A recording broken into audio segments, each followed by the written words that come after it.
ఇందాక మీరు చెప్తూ కూడా సిపిఎం పార్టీ గురించి మాట్లాడారు. సో మున్సిపల్స్ అన్నీ కూడా అంటే ఇక్కడ మొత్తం కూడా మనం చూసుకుంటే మున్సిపల్ కార్పొరేషన్లు ఒక ఎత్తు అయితే కొత్తగూడెం మున్సిపల్ కార్పొరేషన్ మాత్రం మరో ఎత్తుగా కనిపించింది. ఎందుకంటే ఇక్కడ అన్ని మున్సిపాలిటీలు కార్పొరేషన్స్లో ప్రధాన పార్టీలు హోరాహోరీగా ఫలితాలు సాధిస్తే ఈ కార్పొరేషన్లో మాత్రం కమ్యూనిస్ట్ పార్టీ తన సత్తా చాటింది.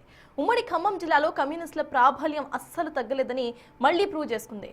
కొత్తగూడెంలో ఒంటరిగా పోటీ చేసిన సిపిఐ ఏకంగా 22 సీట్లు సాధించింది. అన్ని ప్రధాన పార్టీలు పోటీ చేసినా సరే అన్ని సీట్లు అసలు ఎలా ఈ పార్టీ దక్కించుకుంది? మేయర్ పదవికి బీఆర్ఎస్ ఓపెన్ ఆఫర్ ఇచ్చినా సున్నితంగా అసలు ఎందుకు తిరస్కరించింది? సిపిఐకి వచ్చినన్ని స్థానాలు వచ్చినా కూడా కాంగ్రెస్ మాత్రం సిపిఐకే సపోర్ట్ చేయాలని నిర్ణయించడం వెనుక అసలు రీజన్ ఏంటి? తోక పార్టీ అనుకున్న సిపిఐకు రెండు పార్టీలు మద్దతు ఇవ్వడానికి ఎందుకు వెంటపడ్డాయి? వీటి గురించి డిస్కస్ చేద్దాం. సార్, ఇక్కడ కొత్తగూడెం చూసుకుంటే బీఆర్ఎస్ ఆఫర్ ఇచ్చినా కూడా నో చెప్పింది, ఆ తర్వాత పోటీ చేసింది, అనంతరం కూడా 22 స్థానాలను కైవసం చేసుకుంది. ఎలా చూడొచ్చు సార్ ఈ గెలుపుని? ఖచ్చితంగా ఒక అద్భుతమైన విజయం అని చెప్పాలి. ఎందుకంటే బీఆర్ఎస్ కూడా ఒక కార్పొరేషన్ దక్కలేదు, కానీ సిపిఐకి ఒక కార్పొరేషన్ దక్కింది. నేనేమి బీఆర్ఎస్ విక్టరీని తగ్గించడం లేదు, సిపిఐ విక్టరీని పెంచడం లేదు.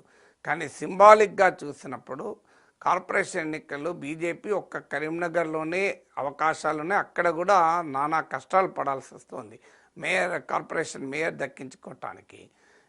బీఆర్ఎస్కి అయితే ఒక్క కార్పొరేషన్ దక్కలేదు, కానీ సిపిఐ మాత్రం ఒక కార్పొరేషన్ గెలుచుకుంది. అది కీలకమైన అంశం.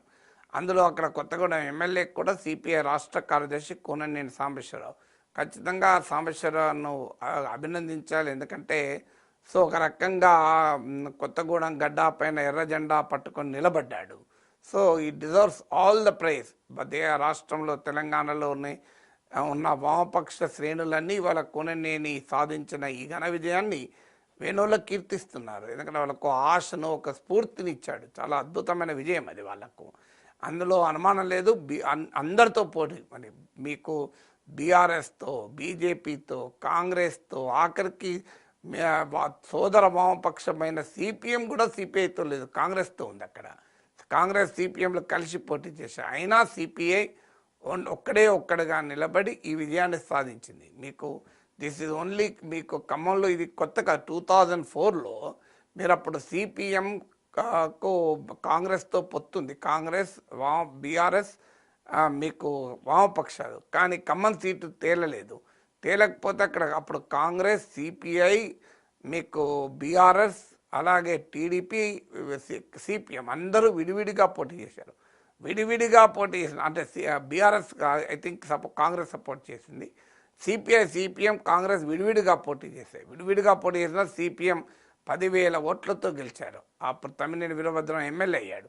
కానీ ఆ తర్వాత సిపిఎం అనుసరించిన ఎత్తుగడల్లో లోపాల వల్ల సిపిఎం బలహీనపడుతూ వచ్చింది.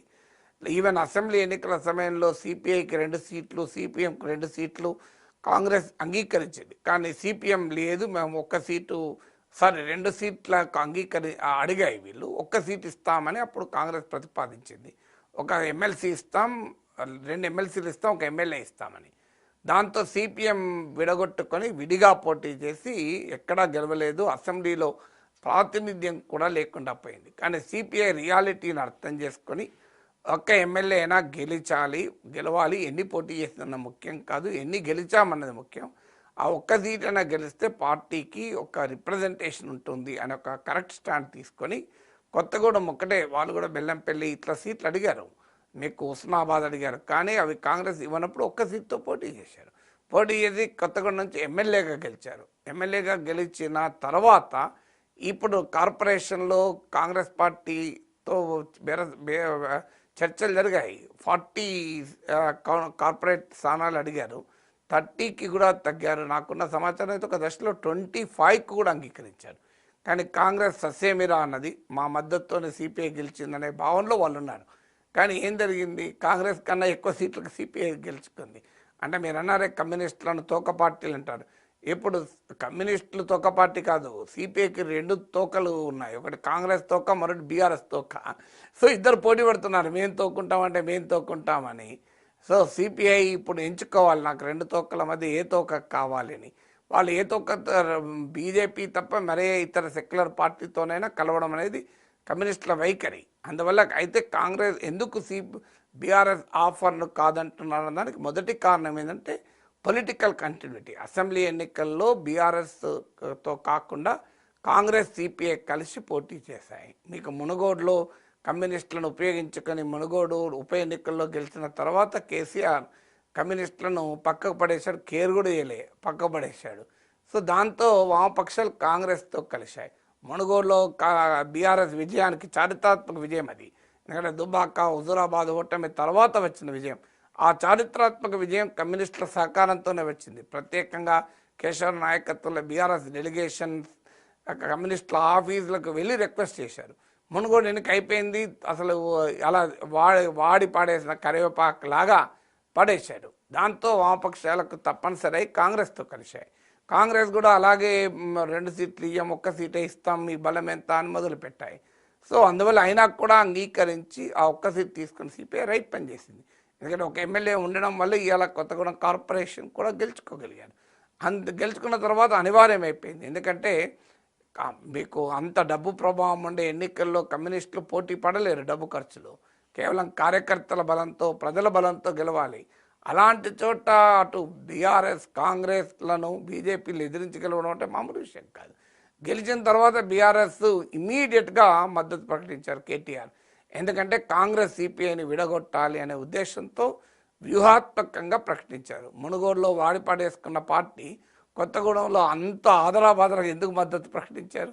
సిపిఐ ఏంటంటే పొలిటికల్ కంటిన్యూటీ ఉంటుంది. ఎందుకంటే కాంగ్రెస్తో అసెంబ్లీ ఎన్నికల్లో పొత్తున్నారు, లోక్సభ ఎన్నికల్లో కాంగ్రెస్తో కలిసి ఉన్నారు.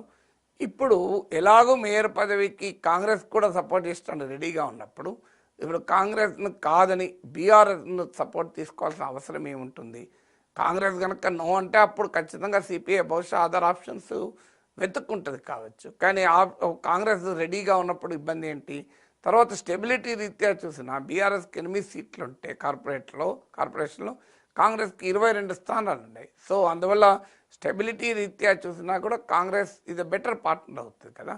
సో అందువల్ల సిపిఐ బహుశా బీఆర్ఎస్ ఆఫర్ ఇచ్చినా కూడా గౌరవంగా తిరస్కరిస్తూ కాంగ్రెస్తో వెళ్ళడానికి అవకాశం ఉంటే కాంగ్రెస్తో వెళ్తారు. ఇప్పటి వరకు వస్తున్న తాజా సమాచారం అయితే రేవంత్ రెడ్డి ఆల్రెడీ ఆదేశాలు ఇచ్చారు, కమల్ నాయకత్వానికి మీరు సిపిఐకి మద్దతు ఇచ్చడానికి సిద్ధపడండి, చర్చ మాట్లాడండి అని కూడా. ఎందుకంటే ఇప్పుడు సిపిఐకి అడ్వాంటేజ్ ఏంటంటే కాంగ్రెస్ కాకపోతే బీఆర్ఎస్ రెడీగా ఉంది సపోర్ట్ చేయడానికి. సో సిపిఐకి మేయర్ పదవి రావడం అనేది కష్టం కాదు. ఇప్పుడు మేయర్ పదవి ఎలాగో వస్తుంది, అది కాంగ్రెస్ మద్దతుతో వస్తుందా బీఆర్ఎస్ మద్దతుతో వస్తుందా అనేది చర్చ.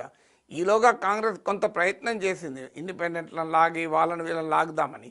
కానీ మిత్రపక్షమైన సిపిఐ కార్పొరేటర్లని లాగడానికి ప్రయత్నం చేస్తే కాంగ్రెస్ పార్టీ రాష్ట్రంలో బదనాం కావడమే కాదు, దేశంలో కూడా దీని ప్రభావం ఉంటుంది. ఎందుకంటే ఇండియా కూటమిలో కమ్యూనిస్టులు కీలక పాత్ర, దేశ రాజకీయాల్లో కాంగ్రెస్కు బీజేపీ వ్యతిరేక రాజకీయాల్లో కమ్యూనిస్టులు ఒక బలమైన మిత్రపక్షం.